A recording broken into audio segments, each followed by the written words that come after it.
Her knowledge of horticulturalism and its role in various arcane practices impressed me greatly.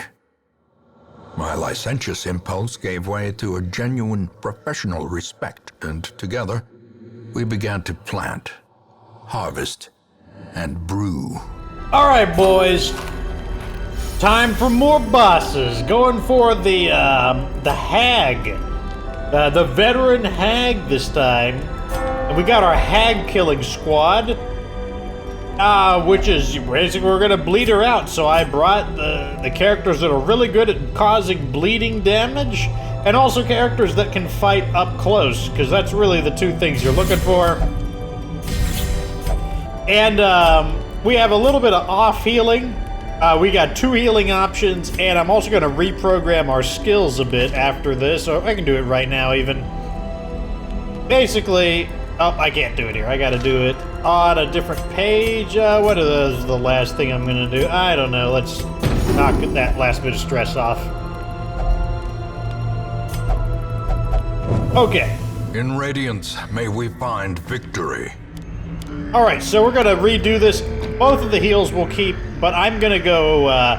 the hag is pretty resistant to stun, so I'm going to go for more damage. Judgment and Mace Bash, which does not have a damage penalty, does full damage up close, which will be fine if our guys get shuffled around. And if this character never gets shuffled around, well, that's fine still.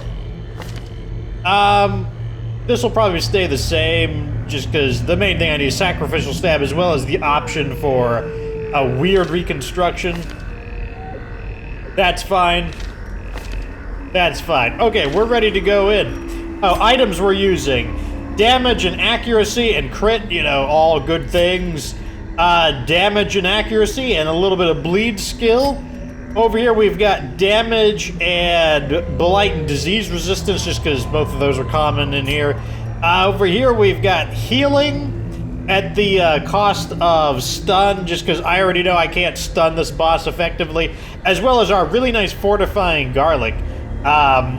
Basically 1/3 blight resistance, 1/3 bleed, and 1/3 disease resistance, so it's really, or 33%. So it's pretty good. I don't think I'm going to interact with this. Yeah, I can. I'll use the anti-venom. A handsome reward. I'll take it all. For a task well performed. All right. Light up a torch, and here we go. It's the hag time. Twisted and maniacal. A slathering testament to the powers of corruption. Okay, so the strategy we're going to be using is... I don't know if I want to actually knock the pot over. That's kind of... Because basically, it eats up a lot of attacks to knock the pot over, when I could just start attacking her for damage. We'll see. You know, like, it's kind of a riskier way to do it, but at the same time, it could pay off, especially because the hag is a lower health boss.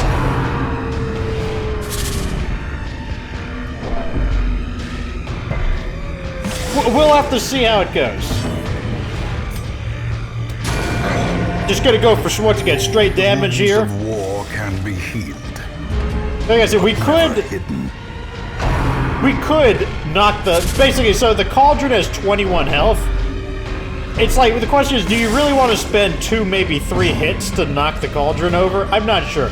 I'm gonna go for it this way. So we're gonna try... Every one of our characters is also capable of healing. That's another important aspect.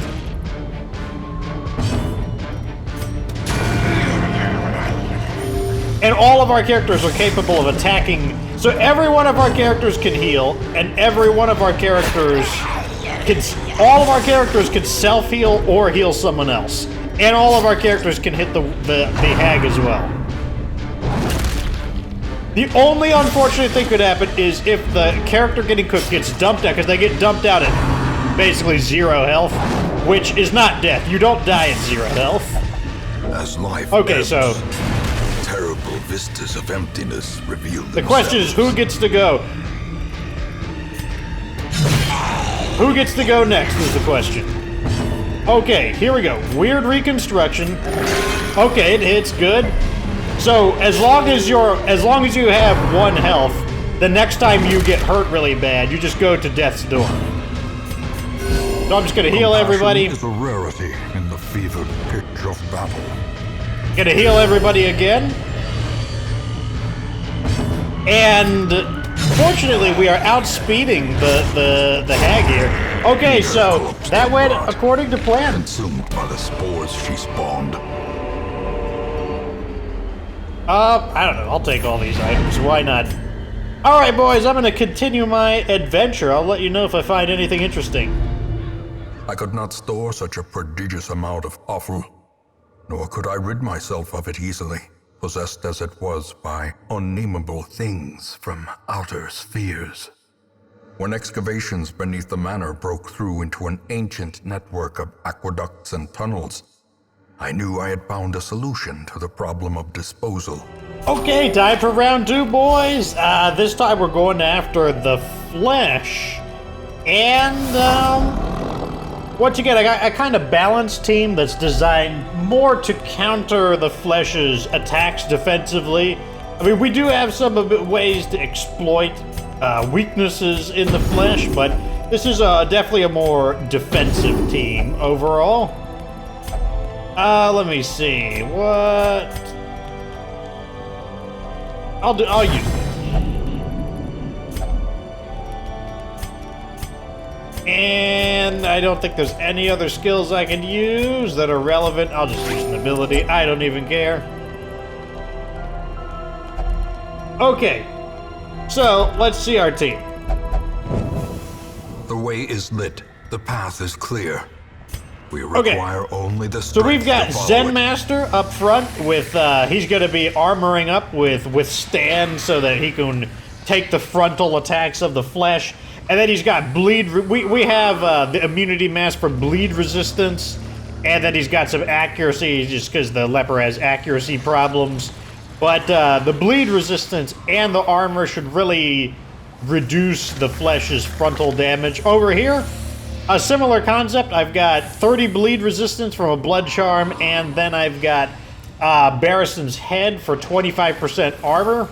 Or protection for stress penalty, but, you know, we got here pretty good. Over here, we've got more stunning, well, that was Tony, by the way. I probably should have named. Tony is in here, and we've got Macronox. Once again, this in the back row, Blight is a problem, so I've got Fortifying Garlic, 33% Blight resistance, as well as, we got some Stun and Blight over here, so that we can give it a little bit of its own medicine. And then, you know, we've got more healing and 30% blight resistance. I do need to rearrange some of these skills real fast. I want blight, I want stuns, and I want battlefield medicine. There we go. Over here, that's fine. Those skills are fine. Those skills are fine. All right. Hopefully the flesh is right here, and hopefully I don't get hit by an attack. I guess we'll find out. Okay, good. The flesh is definitely there. We can actually burn a skill off, which I will. I'll burn one over here, and hopefully we get either Fear of Unholy or Flawed Release. What do we get? Enlightened, of course. Got the least important, but still, it's a free one. As the light gains purchase, spirits are lifted, and purpose is made clear. Squirming, contorting, and ever-expanding, this horror must be unmade. Okay, there we go. Blight resisted. Very nice. So let's start with the stunning right off the bat. Although he's 70% resistant to stun there, so I think I'm just going to go and start blighting him. So strangely enough, the flesh can be blighted or poisoned, to be honest. So let's go ahead and start doing it. And obviously that's some nasty damage over time. Over here we can actually hit everybody. Yep, and so we're already just crazy stacking these debuffs up. I do like how right off the bat he did the heart ability directly into a full health, so that works out perfectly good. Bone Zephyr, gonna try to stun us. Nope, what a loser. Maybe if you didn't have like a spine for a head and a spine for a butt, you wouldn't like be so bad. Oh, he's gonna go for some heals this time. +6, that's not gonna be enough to really do much stalling. Here we go, his butt face. But we're resisting, that's what, oh, I didn't want it, I wanted to do a group heal there. I clicked the wrong thing. Well, it's not too big of a deal, but, you know, we'll see what happens. All right, let's just keep bleeding them out, boys.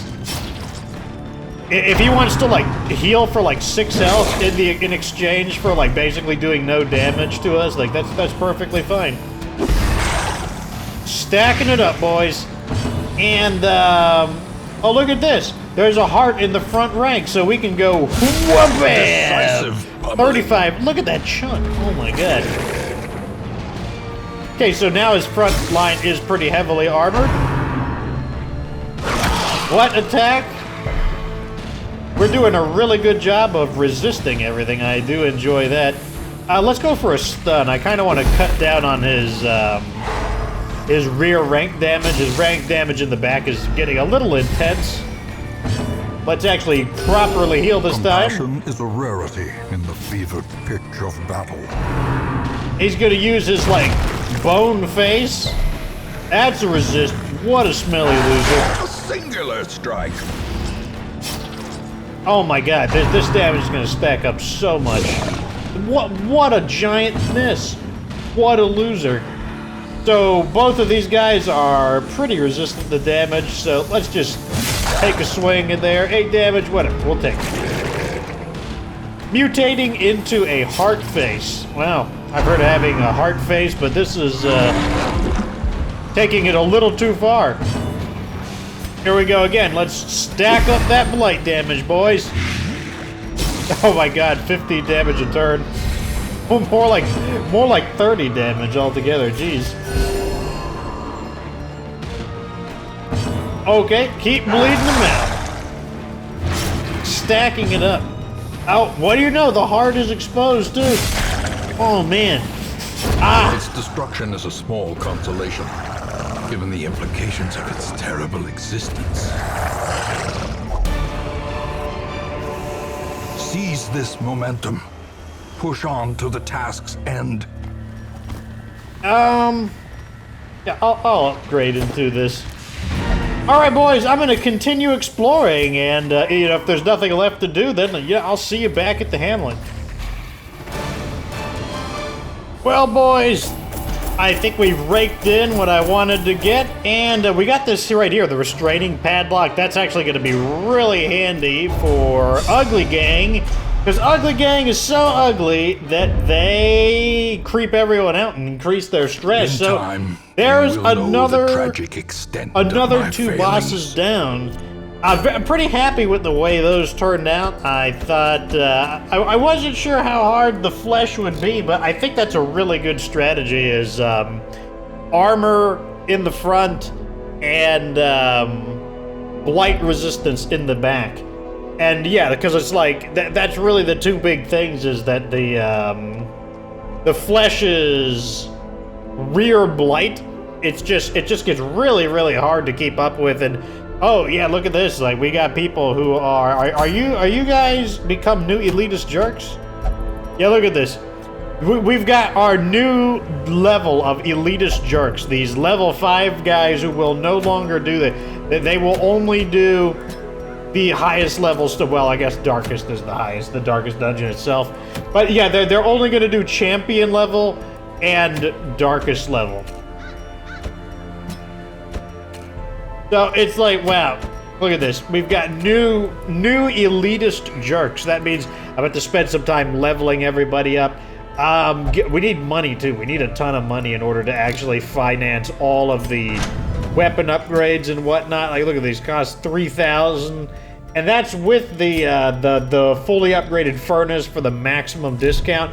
Anyways, yeah, I was pretty happy with the way the strategies panned out. So definitely shows the collection of all the items that we've been getting.